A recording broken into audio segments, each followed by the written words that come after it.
হার মেনে নিলেই সব শেষ, কিন্তু উঠে দাঁড়ালে শুরু হয় ইতিহাস। তোমার ভিতরে যে শক্তিটা ঘুমিয়ে আছে জানো, সে জাগলে তুমি কি করতে পারো। তুমি হয়তো আজ হেরে গেছো, হতাশা হয়েছো, কেউ তোমার পাশে নেই, কিন্তু এই ব্যর্থতাই একদিন তোমার জয়ের গল্প লিখবে। কতবার পড়ে গেছো সেটা গুরুত্বপূর্ণ নয়, গুরুত্বপূর্ণ হলো যে তুমি কতবার পড়ে যাওয়ার পরে উঠে দাঁড়াতে পারবে। তোমার স্বপ্নগুলো কাটছে কারণ তুমি সেগুলোর দিকে ফিরেও তাকাও না। তোমার সাহস লুকিয়ে আছে তোমার ভয়ের ছায়াতে। আজ না হয় কাল নিজেকে প্রশ্ন করো, আর কতদিন এভাবে কাটাবো।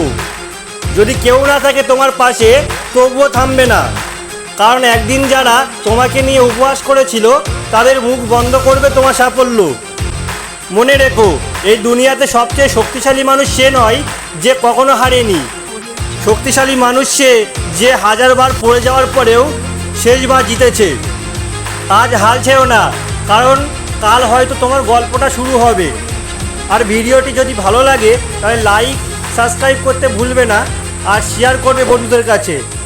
আর কমেন্টে লিখে যেও যে আমি হার মানিনি।